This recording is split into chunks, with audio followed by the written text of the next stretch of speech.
Well, thank you very much, Rudyard. It's a great pleasure to be back at the Monk debates. When I was last here a couple of years ago, I just returned from the front line of the war in Ukraine, where I was with the Ukrainian armed forces. And for most of the last 8 months, I've been in Israel and Gaza, following the war there as closely as I can. And I won't go into all the details now that I could give you of what's happening.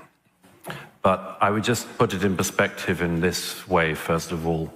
What happened on the 7th of October was not just a massive attack on innocent people inside Israel. It was the equivalent to about 6,000 Canadians being massacred and burned in their homes in one day. It was the equivalent of about 1,500 of your fellow Canadians being taken hostage. You know, you would have thought after an attack like the one that Hamas instigated, that started this terrible war, you would have thought that there would be some sympathy for the world, from the world. You might have thought the world would pay attention to the attack and at least pay attention to the people behind it. You might have expected, like me, that there might have been a worldwide opposition to the terrorists and rapists and murderers of Hamas. You might have thought there would be hatred around the world erupting at the government of Qatar and its mouthpiece, Al Jazeera, its funding of Hamas and its hosting of the leadership of Hamas in Qatar. You might have thought there'd have been an outpouring of rage at the Islamic Revolutionary Government in Tehran, but no, there was an immediate outpouring of rage against the state that had been attacked. Bring back our girls, we had 10 years ago in the war in northern Nigeria, which I also covered. Bring back our girls. No international campaign saying bring back our Jewish children. Believe all women, we've been told for years. But turns out, not if the raped women are Jews. Israel is the only country in the world which, when it's attacked, gets attacked more. You know, the interesting thing about anti-Semitism is, as my late friend Jonathan Sachs said, it's a shape-shifting virus. It moves across the centuries. When you could hate people for their religion, the Jews were hated for their religion. Then you couldn't hate people for that anymore, so people hated the Jews for their race. And then after the 20th century, people realized that wasn't such a great idea either. Now, the Jews are hated not for their religion or their race, but for having a state. People around the world hate them so much for it that Israelis are attacked when they have hostages taken, and this is to remember the 100 hostages still in captivity in Gaza, who, if they were given back by Hamas today, the war would be over. And they're also attacked when they rescue their hostages.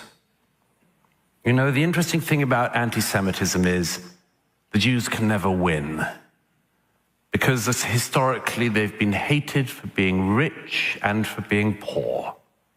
They've been hated for integrating and for not integrating. They were hated for being stateless. Remember, rootless cosmopolitans, the far right used to say. And now they're hated for having a state. Today, the only really acceptable form of anti-Semitism, aside from the sewers of the far right, the only real tolerated form of anti-Semitism is anti-Zionism.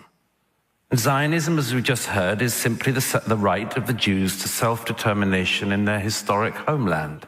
That's all.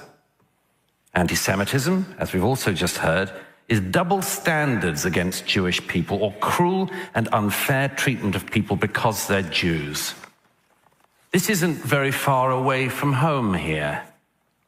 If this isn't anti-Semitism, can the audience here tell me why the following things have happened since October the 7th?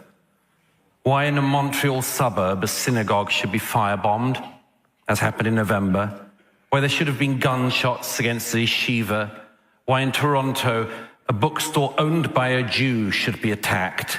why a Molotov cocktail was thrown through a Jewish community center in Montreal, why a Toronto Jewish deli in North York was firebombed, why in Toronto the Orthodox synagogue was vandalized, why in Toronto 2 men opened fire the other week on a Jewish girls' school. If it isn't anti-Semitism, tell me why just a week ago pro-Hamas protesters tried to go through Jewish areas in this city shouting not just Allahu Akbar, but, and I quote, sorry for the language, fucking filthy fucking Zionist pigs, dirty Zionist rats. Have you heard that language before? The Jews have. Now look, if you are interested in this motion, just bear this in mind. It's not about Netanyahu, it's not about this war, it's about double standards, and one question hovers over it above all. The question of who would protect the Jews. Who would you trust to protect them? The Europeans? The Arab world? No. History shows only one people will protect the Jewish people. The Jewish people. That's what Zionism is. Thank you.